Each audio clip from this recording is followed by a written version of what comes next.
Undercover Carson, secret agent.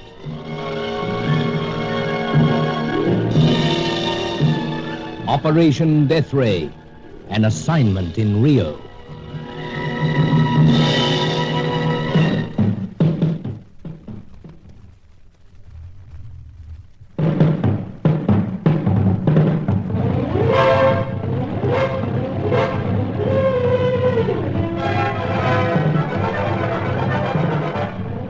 The all-knowing Charco claimed that he had only to locate the mysterious Cossack, and then he had the complete secret of the Deathray.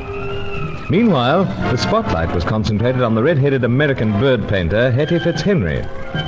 She was numbered amongst those known to be working against us, but she'd indicated that she was anxious to tell me all. However, my former school chum, Roger Deauville, had some hold over her, and he'd seen to it that she didn't have the chance to spill the beans. Hetty had been carried off somewhere. Therefore, I decided to confront Deauville, and we headed out in his city flat. The phone rang, and he was desperate to keep me away from it, but I was equally desperate to take the call. However, in the rough and tumble, my wounded shoulder put me at a disadvantage somewhat. This is one time the great staccato doesn't come off best. Not out yet, old chap. Then try this for size. And another. I seem to remember that I've owed you this since we were Why, what the blazes? Senor Carson! Angelo! This is for you, Senor Deauville. No! And perhaps a second to make certain. Bravo, old chap. Are you all right, Senor? Considering, but must get to the... What is it, Senor? phone. Oh, perhaps... Oh, it stops. It would. Senor, you put your hand to your right shoulder. It's not the best, I'm afraid. Not exactly in condition for fisticuffs. Howsoever, at least in one part, friend Deauville would have murdered me. But did I not warn you that it is dangerous to confront this man when your shoulder is in such a condition? Yeah, so, old chap. And now, Senor, I see you regret it. No, I only regret one thing. Didn't get to that phone soon enough. Some very important call was coming through. Otherwise, Deauville not so anxious to get in first. And now, Senor, perhaps we hasten to depart. Not on your sweet life. But please... Since we're here, we'll look the place over. You never know what might... Hello? This might be the same party trying again. Hold tight, Angelo. I'll try to make out I'm Deauville. Here goes. Hello? Why the heck didn't you answer? Sorry, I was out for the moment. You said you'd be standing by. Oh, yes, so I did. Well, how about it? I think that's up to you. Up to me? Listen, Deauville, what's wrong with you? I've just had some bad news. Yeah? Aunt died in England. Well, would that worry a character like you? Yeah, but she cut me out of the will. Well, I guess she's a mighty good judge of character. That's if you don't mind me paying compliments to the customers. Not at all. Well, doggone it, you don't sound yourself. Well, what are the instructions? Do I take the dame over the border as arranged? Oh, you might as well. Well, either I do or I don't. I'm all set to take off whenever I get the word. Well, perhaps you'd better leave it until midnight. Any special reason? I'd like to have a few words with the young lady first. But if you can get a word in, then I'll back myself one-handed against the Dodgers. When'll I expect you at the moorings? Oh, in half an hour, sir. Okay, Mr. Deauville, and don't forget the dough. The dough? Sure. The whole 500 Yankee bucks. Oh, yes, of course. No, I won't forget it. Well, brother, that aunt sure upset your apple cart. Well, we'll be seeing you. But Miss Fitzhenry is on the plane? Well, sure she is. Bound and gagged, just like you ordered. What's wrong with you? Just a little vague. You can say that again. But I'll be there in half an hour, sir. Cheerio for the moment. Yeah. So long. Senor Carson. That was Herman Nagel, chappie with the seaplane. The Americano? Yes, who took us up north to the ancient ruins where we picked up Sally Bruin. Oh, this mystifies me much, Senor. Yeah, how so? But this one who lies at our feet, did not he warn us that Senor Nagel is not to be trusted? So? And yet he is now in league with the silent relative of an unspeakable insect. So again. It is most strange. Well, perhaps Nagel meant what he once said. And that, Senor? He's free to be hired by anyone, any side, provided they mind their own business and leave him to mind his. Well, anyway, he has Hetty Fitzhenry on that seaplane of his, so we go down to the bay to the moorings. And what of Senor Deauville? Deauville? We'll give him the same treatment as he's handed out to Hetty. We'll bind and gag him, then look over the place, then we'll be on our way. And might say, I rather feel Nagel may have his suspicions.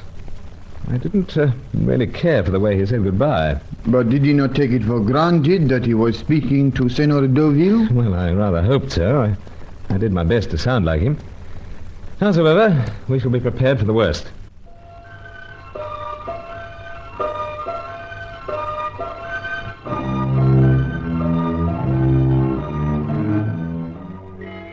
Deauville's pockets yielded the $500 American demanded by Nagel, so we thought it only common sense to take them along with us.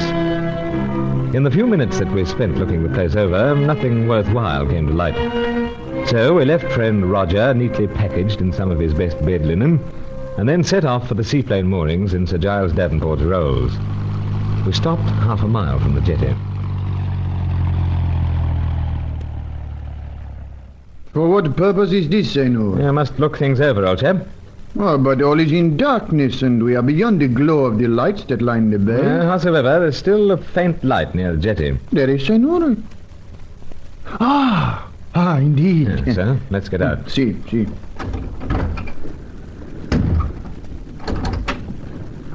The nearby water is a little rough. So, the seaplane's rocking a little. But where is... You see? Short distance out from the jetty. You see it? The dark shape? Of course, Senor. I can't see any sign of friend Nagel on the jetty. Then we advance upon foot? First, we have a look over, as I said. But, Senor, from this distance don't we worry. can't... I've got the very gadget to fix. But what is this? Yeah. What is this you extract from your pocket? A pipe. Senor, what is a pipe able to do? You watch, Angela. First pull apart a little, then put together, like so. Then you have a jolly handy set of night glasses. Senor, what will come next with these pipes? I've got a few to meet emergencies yet. Yeah, but let's just take a careful look at the jetty. You observe anything? I'm afraid not. Now for a look at the seaplane. Is there anything yet, Senor? Doors open close above the waterline, but no light. Simply riding water in darkness. And upon the seaplane is the senorita with the redness of hair. Yes, as far as we know. And what of this Senor Nagel, the flyer? Well, once again, as far as we know, he's on the jetty. Well, Senor? Well, I'm wondering if perhaps we should make a direct assault on the seaplane and so bypass Nagel for the present. But to reach the seaplane, Senor... Swim. Swim? Only myself. Oh, yet this wounded shoulder of yours... It's only a slight flesh wound. I'll manage. Senor, you lack nothing in courage. Often wonder whether it's that or lack of intelligence. I've been told that I was dropped on my head many times as a child. Howsoever, old chap, I'll strip down a little for the swim. Leave you here to keep an eye on things. And may the good spirits swarm over the water with you, Senor. Thanks, Angela. Might as well have all possible help. Anyway, now to take the plunge.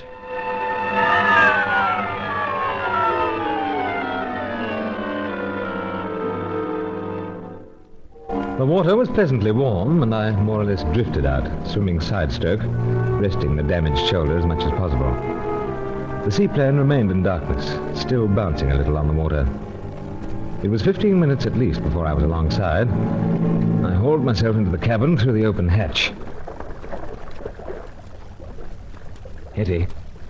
Oh, bravo, you're here all right. Don't worry, my dear. Now, just hold steady. I'll get this business off your mouth. Now, where are we? Yes. That's got it. Brother, am I glad to get that doggone thing off. Crime to do such a thing to such a sweet mouth. But just give the fellow a chance. Oh, say, Bruce, do you know what you're doing? So, untying your hands. Oh, sure. But this Herman Nagel character, he mightn't like this. Say nothing of dear, sweet Roger. Don't worry, we've attended to Roger. You have? Yes, at the present moment, he's bound and gagged in his city flat. Good for you. He had it coming. Now, hold steady a moment. Oh, sorry, honey. Now, that's got the hands. Thanks, Bruce. Oh, they feel so numb they hardly belong to me. Well, you get the circulation back while I attend to the ankles. Well, maybe I can do... No, but here. Besides, I've always been an admirer of your ankles. Bruce, you sure do pick the oddest times to palaver to a female. What's all this about, for goodness sake? The rescue? Yeah. Well, you hinted that you had something to tell me. I didn't want to miss out. Just as I figured. And, brother, have I got something to tell you. The great Doval did his best to smuggle me out of the country before I told all. And I guess I'm going to get my own back on him after all. Well, that's got the ankles.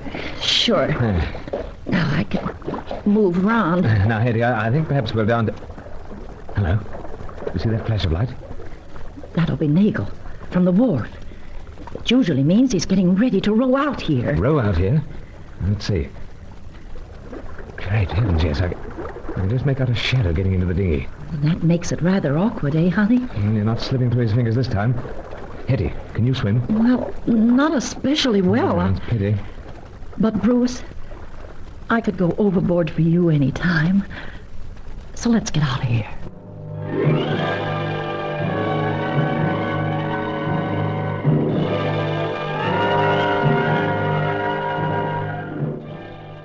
Nagel dipped the oars of his dinghy into the water as Hetty and I quietly slipped away from the seaplane. If I could make the shore with her, then we had a long-needed break in Operation Deathray.